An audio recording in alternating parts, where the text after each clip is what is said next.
बिस्मिल्लाहिर्रहमानिर्रहीम। नाज़रीन मुहतरम, अस्सलामु अलैकुम वरहमतुल्लाहि ताला वबरकातुह। इस्लामी तारीख़ का 7वां महीना रजबुल मुरज्जब के ये आखिरी अय्याम हमसे रुखसत हो रहे हैं।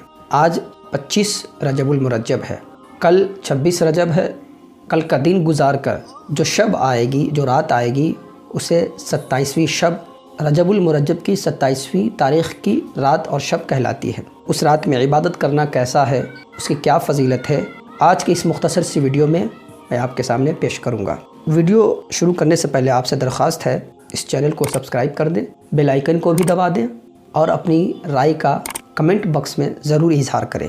सबसे पहले हम इस महीने का मुख्तसर तारुफ़ आपके सामने रखते हैं, फिर इस महीने की फ़जीलत पर 1-2 हदीस आपके सामने रखेंगे और फिर 27वीं शब की फ़जीलत पर और 27वीं शब की इबादत पर कुछ देर गुफ्तगू करेंगे।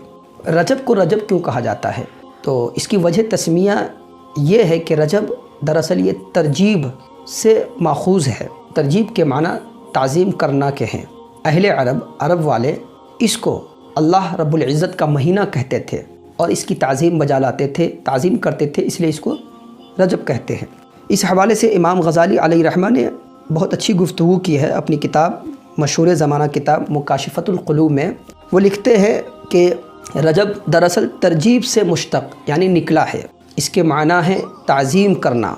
इस रजब को, इस महीने को अल-असब यानी सबसे तेज़ बहाव भी कहते हैं। इसको अल-असब क्यों कहते हैं, इसलिए कि इस महीने में, इस माह मुबारक में तौबा करने वालों पर रहमत का बहाव तेज़ हो जाता है और इबादत करने वालों पर कबूलियत के अनवार का फैज़ान तेज़ हो जाता है।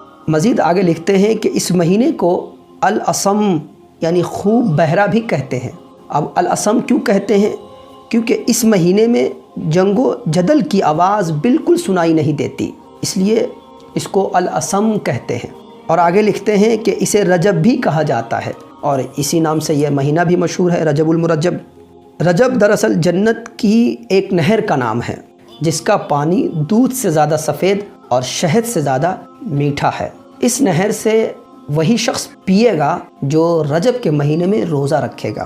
खुनियतुत तालिबीन में है कि इस माह को, इस महीने को शहरे रजब भी कहते हैं, क्योंकि इसमें शैतानों को संसार किया जाता है ताकि वो मुसलमानों को तकलीफ़ और ईज़ा ना दे। खुनियतुत तालिबीन में आगे मज़कूर है कि इस महीने को अल-असम, जैसा कि इमाम गज़ाली ने भी इस नाम का ज़िक्र किया है अपनी किताब में, लेकिन इसकी तौजी और इसकी तशरीह खुनियतुत तालिबीन में थोड़ी मुख्तलिफ है। इस माह को अल-असम यानी खूब बहरा क्यों कहते हैं, तो खुनियतुत तालिबीन में हज़रत सैयदना गौसे आज़म रज़ियल्लाहु तआला अन्हु फरमाते हैं कि क्योंकि इस माह में, इस महीने में किसी कौम पर अल्लाह ताला के अज़ाब के नाजिल होने के बारे में नहीं सुना गया। अल्लाह ताला के अज़ाब के नाजिल होने के बारे में इस महीने में नहीं सुना गया, इसलिए इस महीने को रजब को अल-असम यानी खूब बहरा भी कहते हैं। जबकि अल्लाह तबारक व तआला ने गुज़िश्ता उम्मतों को हर महीने में अज़ाब दिया, लेकिन इस महीने में किसी को अज़ाब न दिया। अब हम इसकी फ़जीलत की तरफ आते हैं। 3 वाक़यात बतौर एग्ज़ाम्पल आपके सामने पेश करता हूँ। रजब की पहली तारीख़ को सैयदना नूह अलैहिस्सलाम कश्ती पर सवार हुए। 4 तारीख़ को जंग सिफ़ीन का वाक़या पेश आया और 27वीं शब को, इसी महीने की 27वीं शब को महबूब किबरिया ताजुदार कायनात सल्लल्लाहु अलैहि वसल्लम जिस्म के साथ होशो हवास में मेराज के लिए तशरीफ़ ले गए। आइए अब ज़रा रजब की 27वीं शब की फ़जीलत को देखते हैं कि इसकी क्या फ़जीलत है। तो नाज़रीन मोहतरम, रजब में एक रात है, उसमें नेक अमल करने वालों को 100 बरस की नेकियों का सवाब मिलता है और वो रजब की 27वीं रात है, रजब की 27वीं शब है। जो इस रात में 12 रकात इस तरह पढ़े कि हर रकात में सूरह फातिहा और कोई सी एक सूरत पढ़े और हर 2 रकात पर अत्तहियात पढ़े और 12 रकातें पूरी होने पर 100 मरतबा सुबहानल्लाहि वल्हम्दुलिल्लाहि वला इलाहा इल्लल्लाहु वल्लाहु अकबर पढ़े, 100 मरतबा इस्तिग़फ़ार पढ़े, दुरूद शरीफ 100 बार पढ़े और फिर दुनिया व आखिरत से जिस चीज़ की चाहे दुआ मांगे और सुबह को यानी रात गुजार करके जो दिन आता है उस दिन को रोज़ा रखे तो अल्लाह ताला उसकी सब दुआएं कबूल करेगा, सब दुआएं कबूल फरमाएगा, सिवाय उस दुआ के जो गुनाह के लिए की गई हो। अब रजब के नवाफिल آئیے اب اس کو دیکھتے ہیں۔ ناظرین محترم، رجب کی 27ویں شب کو 2 رکعت نفل اس طرح پڑھیں کہ الحمدللہ کے بعد قل هو اللہ احد 21 مرتبہ پڑھیں۔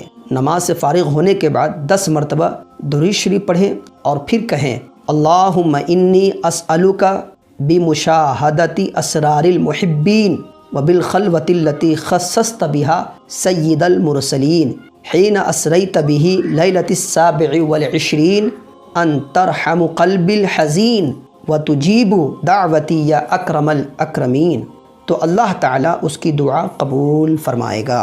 رجب کا خصوصی وظیفہ کیا ہے؟ خصوصی وظیفہ روزانہ 1200 مرتبہ اللہ الصمد پڑھنا چاہیے۔ رجب کے روزے کا ثواب، اس مہینے میں روزہ رکھنے کی فضیلت کیا ہے، آئیے اس پر بھی ہم 1-2 حدیث آپ کے سامنے پیش کرتے ہیں۔ صحابی رسول حضرت سیدنا انس بن مالک رضی اللہ تعالیٰ عنہ سے روایت ہے کہ حضور نبی اکرم صلی اللہ علیہ وسلم نے ارشاد فرمایا، جنت میں ایک نہر ہے جسے رجب کہا جاتا ہے، جو دودھ سے زیادہ سفید اور شہد سے زیادہ میٹھی ہے۔ جو کوئی رجب کا روزہ رکھے تو اللہ تعالیٰ اسے اس نہر سے سیراب کرے گا۔ یہ شعب الایمان کی روایت ہے۔ ایک دوسری روایت ہے کہ رجب کے روزہ داروں کے لیے جنت میں ایک محل ہے، جس میں وہی لوگ رہیں گے جس محل میں جو رجب کے مہینے میں روزہ رکھتے ہیں۔ یہ بھی شعب الایمان کی روایت ہے۔ ایک روایت جو حضرت سیدنا انس بن مالک رضی اللہ تعالیٰ عنہ سے ہی ہے، آقا کریم صلی اللہ علیہ وسلم نے ارشاد فرمایا کہ جو 27 رجب کا روزہ رکھے اور افطار کے وقت دعا کرے تو یہ اس کے لیے 10 برس کے گناہوں کا کفارہ ہوگا۔ آخری روایت آپ کے سامنے پیش کرتا ہوں۔ حضرت سلمان فارسی رضی اللہ تعالیٰ عنہ سے مروی ہے کہ حضور نبی اکرم صلی اللہ علیہ وسلم نے فرمایا، رجب میں ایک دن اور رات ہے، جو اس دن روزہ رکھے اور رات کو قیام کرے تو گویا اس نے 100 سال کے روزے رکھے۔ تو ناظرین محترم، یہ کچھ اہم معلومات تھی رجب کے تعلق سے، اس مہینے کے تعلق سے، جو ہمارے درمیان ابھی موجود ہے اور بہت جلد ہم سے رخصت ہو جائے گا یہ مہینہ، اور بہت جلد ہمارے سامنے وہ شب وہ رات بھی آنے والی ہے جس کی فضیلت میں نے آپ کے سامنے پیش کی ہے۔ تو اس سے پہلے کہ یہ شب یہ رات اور یہ مہینہ ہم سے رخصت ہو جائے، ہمیں خوب اس رات سے یعنی 27ویں شب سے اور اس مہینے سے فائدہ اٹھانا چاہیے، اپنے گناہوں سے توبہ کرنا چاہیے اور اپنے رب کو راضی کرنے کی کوشش کرنا چاہیے، اور جو آنے والی شب ہے اس میں زیادہ سے زیادہ عبادت اور نیک کام ہمیں کرنا چاہیے۔ ناظرین محترم، 27ویں شب سے پہلے اس ویڈیو کو آپ زیادہ سے زیادہ لوگوں تک شیئر کریں، دین کی باتیں پھیلانا بھی صدقہ ہے۔ اللہ رب العزت آپ سب کو جزائے خیر عطا فرمائے۔ بہت شکریہ۔ السلام علیکم ورحمۃ اللہ تعالیٰ وبرکاتہ۔